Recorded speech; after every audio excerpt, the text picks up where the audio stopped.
ஆரம்பிக்கலாங்களா? Hi hello பிகன் Talkies Prime நேர்கள் எல்லாருக்கும் ஒரு பெரிய வணக்கம். Welcome to the show. இன்னைக்கு ஓப்பன் பண்ணால் என்ன நடந்துச்சு பிக் பாஸ் 54வது நாளில் அப்படின்றது தான் இன்னைக்கான வீடியோவில் பார்க்க போகிறோம். காலையில் எழுந்திரிச்சு பரபரப்போ 9 மணிக்கு ஒரு ப்ரோமோ, 12 மணிக்கு ஒரு ப்ரோமோ, 3 மணிக்கு ஒரு ப்ரோமோ, 5 மணிக்கு ஒரு ப்ரோமோன்னு சொல்லிட்டு பிக் பாஸ் ஷெடியூல் பண்ணி அந்த ப்ரோமோலாம் ரிலீஸ் பண்ண பார்க்கும்போது பிக் பாஸ் பார்க்குற எங்களுக்கு தான் நெஞ்சுவலி வருது தவிர பிக் பாஸ் போடுற டெலிகாஸ்ட் பண்ணுற விஜய் டிவிக்கு நெஞ்சுவலி வராதுன்றது இது மூலமாக தெரிய வந்துருச்சு. சத்தியமாக சொல்கிறேன், நானும் உட்காந்து இந்த வாரம் ஃபுல்லாக கதறிட்டே இருக்கிறேன். கொடுத்த டாஸ்க்கை ஒழுங்காக கேம் ஆடுங்கடா சொன்னா டாஸ்க் மட்டும் இல்ல, அதாவது யார் பெஸ்ட் யார் ஒஸ்ட்னு சூஸ் பண்றதுல கூட நாங்க நல்லா ஆட மாட்டோம் அப்படின்றத பிக் பாஸ் சீசன் 9 கண்டெஸ்டன்ட் ஒவ்வொருத்தங்களும் மாறி மாறி ப்ரூவ் பண்ணிட்டு இருக்காங்க. இப்படி மாறி மாறி ப்ரூவ் பண்றதுனால எங்களுக்கு என்ன வருதுன்னா, மாறி மாறி சேனலை மாத்திடலாமோன்ற மைண்ட் செட் தான் வந்துட்டு இருக்கு. பிக் பாஸ் இதை நீங்க என்ன நேரத்துக்கு எப்படி கொண்டு போக போறீங்கன்றது எனக்கு தெரியல. உங்க நிலைமையை பார்க்கும்போது எங்களுக்கே ரொம்ப பாவமாவும் பரிதாபமா இருக்கு. அப்படி இன்னைக்கான நாள்ல என்னதான் நடந்துச்சுன்றத இன்னைக்கான வீடியோல போய் பார்த்து தெரிஞ்சுக்கலாம் வாங்க. ஓகே, எடுத்த உடனே நேத்து வந்து ரொம்ப பரபரப்பா போயிட்டு இருந்து, அதாவது பார்வதிக்கும் அமித்துக்கும் ஒரு கேரக்டர் வைஸ் ஒரு சண்டை ஒன்று கிரியேட் பண்ணாங்க. அந்த மொட்டை கடிதாசிலே வந்து பார்வதி வந்து நேற்று அழ ஆரம்பிச்சிட்டாங்க. அதுக்கு மட்டும் அழல பார்வதி, சாரியை ஒழிச்சு வச்சது, ரொம்ப டயர்டா இருக்கிறது, சமைக்க மாட்டேன்னு சொல்றது, எல்லாத்துக்கும் பார்வதி அழ வச்சு அந்த பிக் பாஸ் சீசன் கண்டெஸ்டன்ட் நான் உங்களை வன்மையாக கண்டிக்கிறோம் அப்படின்னு மாதிரி எங்க அண்ணன் திவாகர் ஸ்டைல தான் சொல்லணும். ஏன்னா வந்து இந்த வீட்டுல யார் யாரு குறை என்னென்ன மிஸ் ஆகுதோ இல்ல, எங்க அண்ணன் திவாகர் அண்ணன் இருக்கிற குறை பார்வதிக்கு ரொம்ப மிஸ் பண்றாங்க. இதே எங்க அண்ணன் திவாகர் மட்டும் இருந்திருந்தா என் பார்வதி என் தலைவியை வந்து இப்படி சும்மா விட்டுருப்பீங்களாடா அப்படின்னு மாதிரி தான் கேட்க தோணுச்சு. அதுவும் விக்கல் விக்ரம் பண்ற பெர்ஃபார்மன்ஸ் எல்லாம் பார்க்கும்போது ஐயோ வேற மாதிரி பண்ற விக்கல், உங்ககிட்ட இந்த மாதிரி ஒரு பெர்ஃபார்மன்ஸ் நாங்க எதிர்பார்க்கவே இல்லை, அந்த மாதிரி பயங்கரமா பெர்ஃபார்ம் பண்ற அப்படின்னு மாதிரி தான் இருந்துச்சு. அந்த மாதிரி நேத்து வந்து அந்த பிரச்சனை போயிட்டு இருந்த கேப்ல வந்து விக்கல் விக்ரம் வந்து அமித்தும் உட்காந்து டிஸ்கஸ் பண்றாங்க. என்ன சொல்றாங்க அப்படின்னு பாத்தீங்கன்னா, விக்கல் விக்ரம் நாளைக்கு நான் பார்வதியை திட்டுற மாதிரி திட்டுறேன், அமித் நீங்க வந்து பார்வதியை வந்து சேஃப்கார்ட் பண்ணுங்க, பார்வதி எவ்வளவுதான் நீங்க திட்டுவீங்க, நானும் ரொம்ப நாள் பார்த்துட்டு அப்படின்னு மாதிரி இது ஒரு பெரிய மாஸ்டர் பிளான் மாதிரி போட்டுருங்க. என்ன காரணத்துக்கு இந்த பிளான் போட்டாங்க அப்படின்னு பாத்தீங்கன்னா, நேத்து விக்கல் விக்ரம் இந்த சாரி எடுத்து ஒழிச்சு வச்சதுல அள வச்சிருந்த அந்த விக்கல் விக்ரம், அதனால இன்னைக்கு சமாதானப்படுத்துறதுக்காக இது ஒரு ஸ்கிரிப்டா உட்காந்து விக்கல் விக்ரம் நைட்டோட நைட்டா உட்காந்து அமித்தோட டிஸ்கஸ் பண்ண காரணத்தினால நாளைக்கு அந்த பெர்ஃபார்மன்ஸ் எக்ஸிக்யூட் பண்ணுன்ற மாதிரி அடுத்த நாள் காலையில வந்து அவன் பெர்ஃபார்மன்ஸ் எக்ஸிக்யூட் பண்ணாங்க. அதாவது எல்லாரும் மாறி மாறி வந்து திட்டுறாங்க. அதுக்கு சப்போர்ட்டிவ் பெர்ஃபார்மன்ஸா வந்து சுபிக்ஷாவும் திவ்யாவும் உட்காந்து பெர்ஃபார்ம் பண்றாங்க. அதாவது எனக்கு டீ வேணும், பால் வேணும், காஃபி வேணும், ஹார்லிக்ஸ் வேணும், பூஸ்ட் வேணும் சண்டை போட்டுக்கிறாங்க. அவங்க எல்லாம் என்ன சொல்றாங்க, இது விக்கல் விக்ரம் சொன்னா கேட்பீங்களா, நாங்க சொன்னா கேட்க மாட்டீங்களா அப்படின்னு மாதிரி இருந்துச்சு. ஏன்னா நேற்று நைட்டு பாத்திரம் எல்லாம் வளர்க்காம இருந்திருக்கு போல, விக்கல் விக்ரம் சொன்ன உடனே பார்வதி எல்லாம் கேட்டுட்டாங்க போல. என்ன காரணத்துக்கு இதெல்லாம் நடக்குது, போன வாரம் சொன்ன டாஸ்க்கை இந்த வாரம் பண்ணிட்டு இருக்கீங்களா பார்வதி அப்படி மாதிரி தான் இருந்துச்சு. ஏன்னா போன வாரம் ஜெயில் டாஸ்க் போறதுக்கு இந்த மாதிரி திவ்யாவுக்கும் சான்றாவும் கொடுத்தாங்க, அதை வந்து மென்டார் பண்றதுக்காக விக்கல் விக்ரம் கொடுத்தாங்க. இன்னைக்கு என்ன ஒரு விஷயம் நடந்துச்சுன்னா, பார்வதி அந்த டாஸ்க்கை பண்ண மாதிரி இருந்துச்சு. அதாவது விக்கல் விக்ரம் மென்டார் பண்ணாங்க, பார்வதி அதனால கழுவிட்டாங்க. அதனால உள்ள இருக்கிற கண்டெஸ்ட்ல என்ன முடிவு பண்ணிட்டாங்கன்னா, விக்கல் விக்ரம் சொல்ற பேச்சை எல்லாரும் வந்து கேட்கறாங்களோ இல்லையோ பார்வதி கேட்கறாங்க அப்படின்ற மாதிரி விக்கல் விக்ரம் எதனால விக்கல் விக்ரம் சொல்றோம், பார்வதி வந்து அதை கேட்கட்டும் அப்படின்ற மாதிரி சுபிக்ஷாவா இருக்கட்டும் திவ்யாவா இருக்கட்டும் அவங்களுக்கு என்னென்ன தேவைகளோ அதை வந்து பாதி கிட்ட சொல்றாங்க. 10வது வரைக்கும் சான்றா உள்ள வந்துட்டு எனக்கு வந்து பூரி கிழங்கு வேணும் அப்படின்னு மாதிரி சொல்ல, அது விக்ரம் கிட்ட சொல்ல, விக்ரம் வந்து அதை சொல்ல அப்படின்னு மாதிரி மாறி மாறி நம்ம பார்வதிக்கு வந்து ஒரு மாதிரி மென்டல் டார்ச்சர் கொடுத்து அப்படியே மென்டல் டார்ச்சர் கொடுக்குறாங்க ப்ரோ. நான் ஏதாவது எசக பொசகா பண்ணி உள்ள போயிடலாமோ அப்படின்னு மாதிரி பார்வதியோட ரியாக்ஷன்ஸ் தான் இருந்துச்சு அந்த மாதிரி. ஏன்னா பார்வதி இந்த ஒரு வாரத்துக்கான எல்லா வேலையும் பார்வதி தான் உட்காந்து பண்ணியிருக்காங்க. கிச்சன் கழுவுறதுல இருந்து, பாத்திரம் வளர்க்குறதுல இருந்து, வீடு கூட்டுறதுல இருந்து எல்லா வேலையும் பார்வதி பண்ணியிருக்காங்கன்ற போது, ஏன்டா அண்ணா பேச்சு பேசுன அந்த பார்வதியை உட்கார வச்சிட்டீங்களா, எங்களுக்கே மனசு ரொம்ப கஷ்டமா இருந்துச்சு. உண்மையா சொல்லணும்னா இந்த கேம் டாஸ்கா கேம் ஆடினதை தாண்டி இந்த வீட்டில் இந்த வாரம் எனக்கு ரொம்ப பர்சனலா வந்து ரொம்ப நல்ல கேம் ஆனது யாருன்னு பாத்தீங்கன்னா பார்வதி தான். ஏன்னா வந்து அவங்க கொடுத்த கேரக்டர்ல அப்பப்போ வெளியே வந்தாங்க, அது ரொம்ப எமோஷனலாக வெளியே வந்தாங்க. தவிர இன்னொரு பக்கம் கம்ருதினோடய வெளியே வந்தாங்க, அது வேற விஷயம், அது வேற கேட்டகரிங்க, அதுக்குள்ள வரலங்க.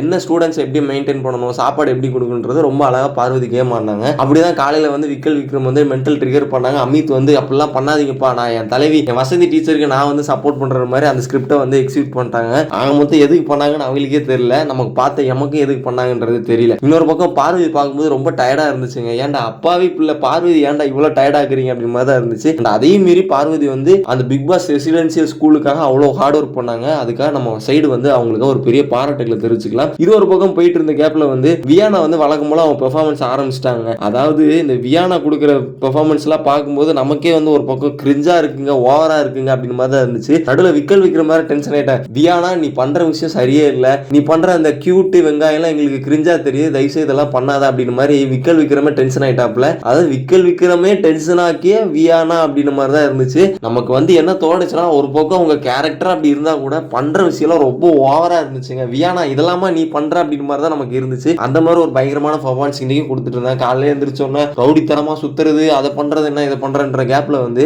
கனியம்மாவும், அதாவது கனியம்மான்னு ஏன் சொல்றேன்னா அவங்க தமிழ் அம்மா தான் கனியம்மான்னு சொல்ல ஆரம்பிச்சிட்டேன். உள்ள இருக்கிற எல்லாரும் கனியம்மான்னு சொல்ல ஆரம்பிச்சிட்டாங்க. கனியக்காவும் விக்கல் விக்ரமும் உட்காந்து பேசிட்டு இருக்காங்க. அதாவது பெரிய பாட்டு மாதிரி எழுதி அந்த பாட்டு டிஸ்கஷன்ல வந்து வேணும் வியானா வந்து சட்டையில வந்து தண்ணி ஊத்திட்டாங்க விக்கல் விக்ரம் சட்டையில. அது பதிலுக்கு விக்கல் விக்ரம் ஒரு விஷயம் பண்ணாங்க. அது என்ன விஷயம் அப்படின்னு பாத்தீங்கன்னா வியானாவை தேடி கண்டுபிடிச்சு அவங்க மூஞ்சிலே தண்ணி கோரி ஊத்துனாங்க. அந்த தண்ணி ஊத்துறதுனால அது பெட்ல இருக்கிற தண்ணி பெட்ல வச்சு ஊத்துனால பெட்ல எல்லாமே தண்ணி ஆயிருச்சு அப்படின்ற மாதிரி எல்லாரும் டென்ஷன் ஆயிட்டாங்க. அது எல்லாரும் டென்ஷன் ஆகல, ஒரே ஒரு நபர் தான் டென்ஷன் ஆனாங்க. அது யாருன்னு உங்களுக்கே தெரியும். அதான்ப்பா நம்ம எஃப்ஜே. வியானாக்கு ஏதாவது ஒரு பிரச்சனைனா எஃப்ஜே வந்து டென்ஷன் ஆயிருவாப்லன்னு தெரியல. அது மாதிரி எஃப்ஜே வந்து டென்ஷன் ஆயிட்டாப்ல. அது எப்படி நீங்க வந்து தண்ணி ஊத்தலாம் வியானா மேல? அவ வேணும்னா தனியா தண்ணி ஊத்துங்க, இல்லைன்னா முதுகுல ஊத்துங்க. அவங்க முதுகுல தானே ஊத்துனாங்க, மூஞ்சிலியா ஊத்துறீங்க அப்படின்னு மாதிரி நேரதே எஃப்ஜே டென்ஷன் ஆகிறத பார்த்தோம். அதாவது உள்ள போய் உட்கார்ந்து வியானா வந்து தண்ணிக்குள்ள தள்ளி விட்டதுக்குல வினோத் மேலேயும் விக்கல் விக்ரமாலையும் டென்ஷன் ஆகிற எஃப்ஜே. அதே மாதிரி இன்னைக்கும் வந்து எஃப்ஜே வந்து டென்ஷன் ஆயிட்டாப்ல விக்கல் விக்ரம் மேல. அதெல்லாம் எங்களுக்கு தெரியும், நீங்க போய் உங்க வேலையை பாருங்க வார்டன் அப்படின்னு மாதிரி விக்கல் விக்ரம் ஒரு ஸ்லிப்பர் ஷாட் மாதிரி எஃப்ஜே கொடுத்துட்டாப்ல. இது ஒரு பக்கம் போயிட்டு இருந்த கேப்ல வந்து பாருவும் அமித்தும் ரொம்ப செட்டிலா உட்காந்து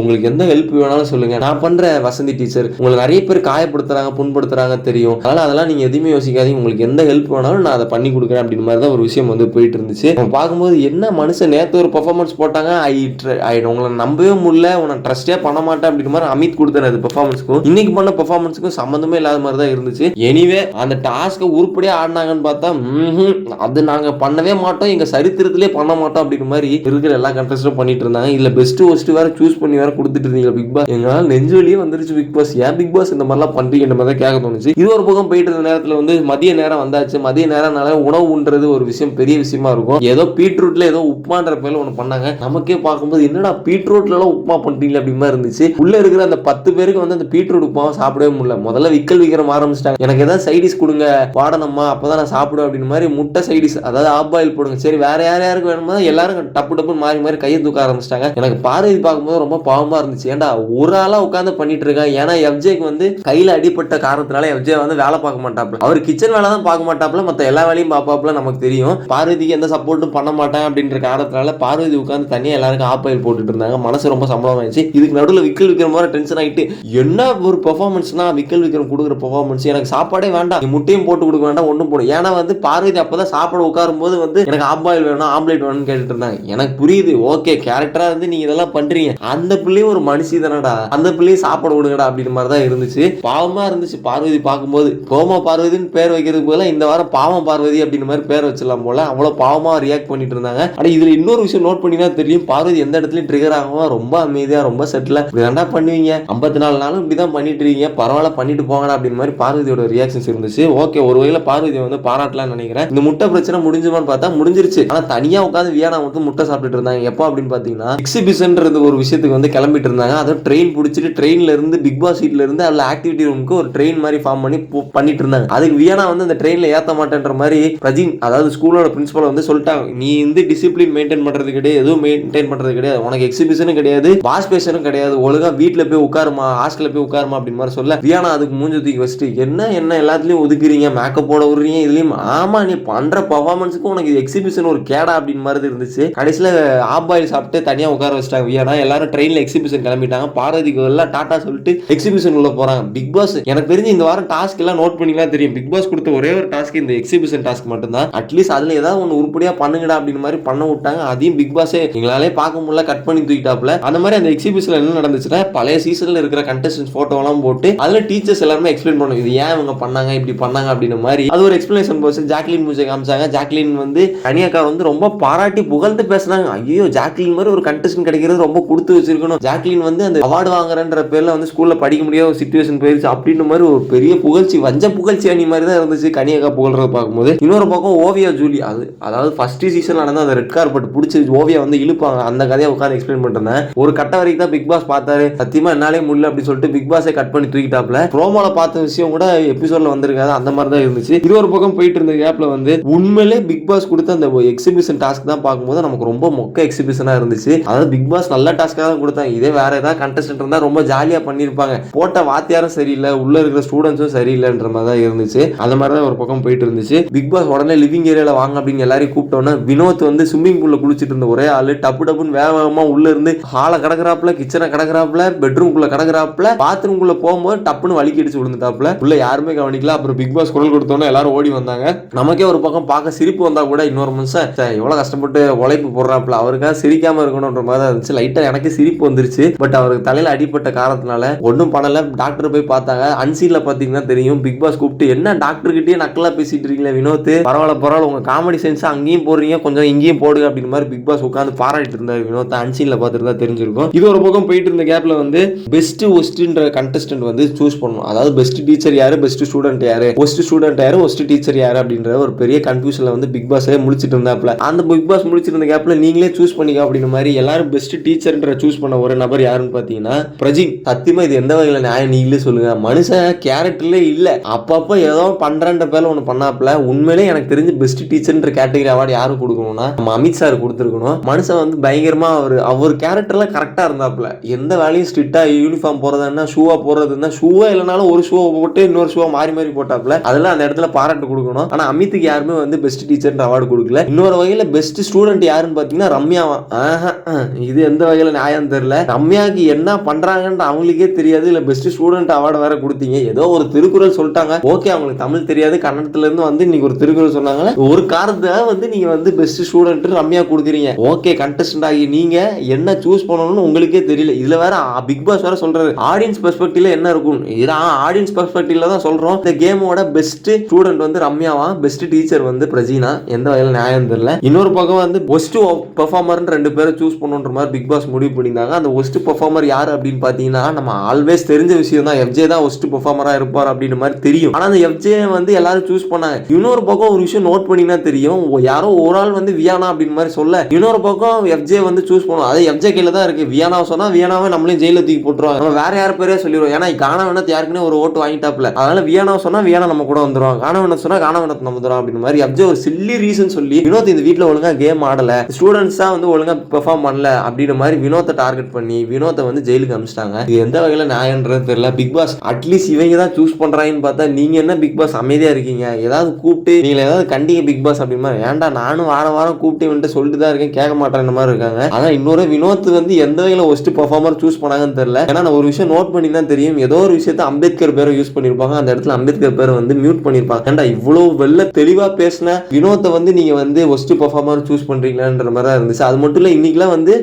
இந்த ட்ரெயின் கிளம்புற போது வினோத் வந்து ஒரு விஷயம் பண்ணாப்ல. தமிழ்நாட்டில் ஃபர்ஸ்ட் ட்ரெயின் எங்க போச்சுன்னா வேலூர்ல தான் போச்சு அப்படின்னு மாதிரி வேலூர் ஏதோ ஒரு ஊர் சொன்னாப்ல. அவ்வளவு தெளிவா அந்த மனுஷன் அந்த கேம் ஆடிட்டு இருக்காப்ல. நீங்க என்ன பெஸ்ட் பெர்ஃபார்மர் சூஸ் பண்ற மாதிரி தான் இருந்துச்சு. தெரியுது உங்க ஸ்ட்ராட்டஜி என்ன மண்ணாங்கட்டில. ஆனா பிக் பாஸ் யோசிச்சு ஒரு டாஸ்க் ஒன்று அமிச்சாப்ல, ஜெயிலுக்கு போற அந்த ரெண்டு பேரும் வியானாவும் எஃப்ஜே தான் தெரிஞ்சு போச்சு. அந்த மாலை கோக்கறதுன்னு ஒரு டாஸ்க் கொடுப்போம்னு பார்த்தா அது பிக் பாஸ்க்கு ஒரு பெரிய ட்விஸ்ட் கொடுத்தாரு எஃப்ஜே. இது எதிர்பார்த்திருக்கே இல்ல பிக் பாஸ் எஃப்ஜே கொடுத்த ட்விஸ்ட்ல. கடைசியில் வினோத்தையும் எஃப்ஜேயும் அந்த 50 மாலை செய்யணும்னு ஒரு டாஸ்க் ஒன்று கொடுத்துட்டாங்க. பார்க்க எங்களுக்கே சகிக்கல. இன்னொரு பக்கம் வினோத் வந்து கேமரா முன்னாடி சொல்லிட்டு இருக்காப்ல, நான் நல்லா தான் கேம் ஆடினேன், ஆனா என்ன வந்து இந்த மாதிரி ஒஸ்ட்னு சூஸ் பண்ணிங்க, பரவாயில்ல இருந்துட்டு போட்டோம், நான் கேமா பாக்குறேன் அப்படின்னு மாதிரி மனுஷன் ரொம்ப ஸ்போர்ட்டிவா எடுத்துக்கிட்டாப்ல. நமக்கே ரொம்ப சந்தோஷமா இருந்துச்சு. இன்னொரு பக்கம் வினோத் உள்ள போயிருக்க வேண்டிய அவசியம் இல்ல, பட் வினோத் வந்து என்ன மாதிரி பண்ணாருன்றது எஃப்ஜே சூஸ் பண்ணிருக்காரு. இதுக்கு நடுவில் ஒரு விஷயம் நோட் பண்ணினா தெரியும், பிக் பாஸ் வந்து கூப்பிட்டு பார்வதி கிட்ட போய் உள்ள போய் அந்த ஜெயில் காஸ்டியூம்ல எடுத்துட்டு வரும்போது உள்ள போய் டான்ஸ் ஆடுறாங்க. யாரு? பார்வதி. டண்டனக்கா டான்ஸ் எதுக்கு ஆடினாங்கன்னு தெரியல. அது போன வாரம் பார்வதி போக வேண்டியது தப்பிச்சிட்டாங்க, இந்த வாரம் போவோம் அப்படின்னு மாதிரி எதிர்பார்த்து இந்த பார்வதி அனுப்புறதுனால அந்த சந்தோஷத்துல வந்து டான்ஸ் ஆடுறாங்க.